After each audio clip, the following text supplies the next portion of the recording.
Paradise is surrounded by hardships. Learning objectives.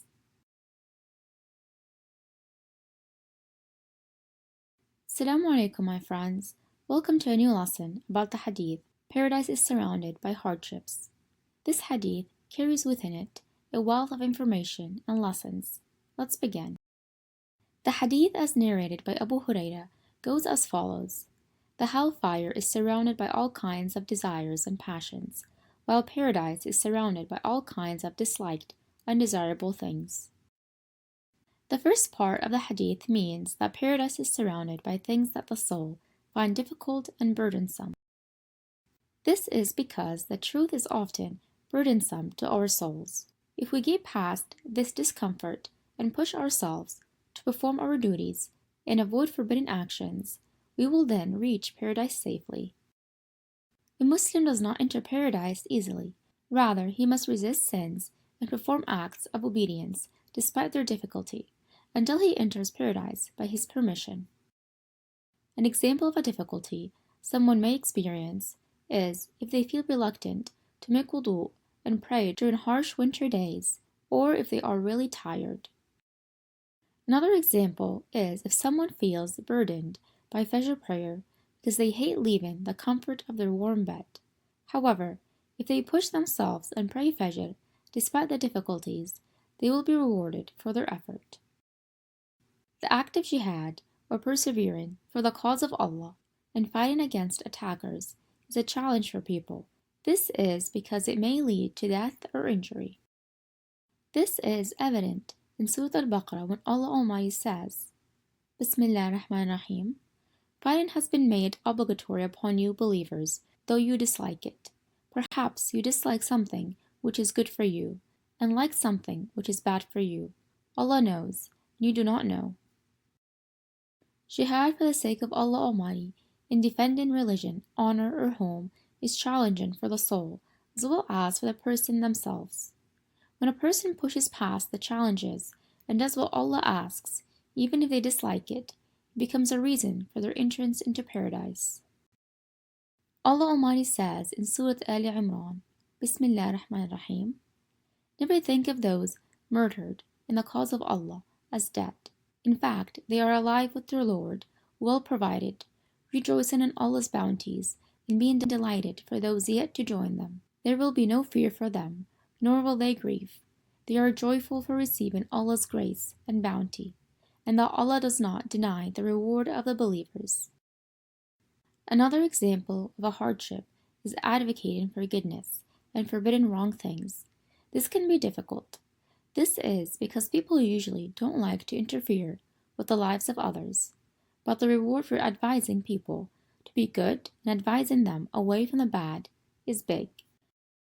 So, my friends, we learned that paradise is surrounded with difficulties, so we should push ourselves to do what pleases Allah, even if we dislike it.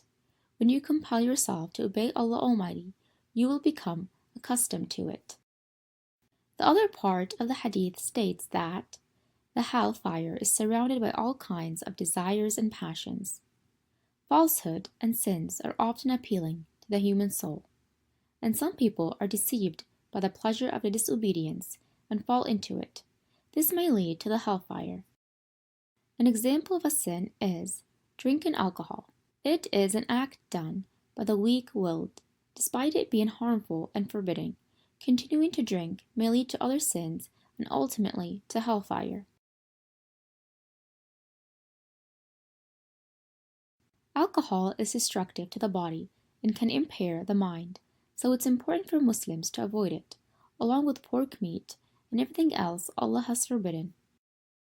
The love for money, which is naturally appealing to humans, can lead a person to steal, accept bribes, or engage in interest. These acts are all driven by the desire to get money and may lead to hellfire. Other examples of forbidden acts include cheating in commerce. This includes increasing the price of goods unfairly, monopolizing them, or manipulating them to gain more money. Among the forbidden acts are arrogance and feeling superior to people. Feeling superior over people could lead us to mistreat them and blame them unfairly. Instead, we we should be humble towards people, for whoever humbles himself for Allah, Allah elevates him. We conclude that staying away from forbidden acts can be hard. However, when a Muslim pushes themselves to resist them, they are distant from the fire of hell and get closer to paradise by Allah's permission. This is the end of our lesson, my friends. Today we learned about the hadith, paradise is surrounded by hardships. This hadith emphasizes the importance of resisting forbidden acts and pushing ourselves to do good deeds. We also learned that believers are motivated to do good deeds, acts of worship, and be patient through difficulties because they know that paradise requires overcoming challenges. The hadith shows Allah's wisdom and mercy in guiding believers to what is best for them, assuring them that their hard work will be rewarded in the hereafter. We also learned that the words hellfire is surrounded by desires means that the way to hellfire is made to be appealing with falsehood and sins, which are attractive to humans.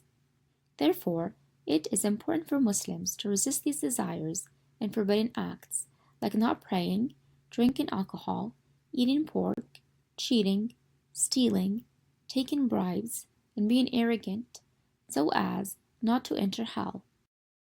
Furthermore, we also learn from this hadith teaches that the path to righteousness is challenging. The easy choice might lead to hell, while the hard ones, requiring sacrifice and patience, lead to paradise. It emphasizes the need for self-restraint and discipline to resist the temptations of worldly desires and stay on the right path. This lesson highlights the importance of valuing internal happiness in paradise over short-term worldly pleasures, guiding believers to make choices for eternal bliss.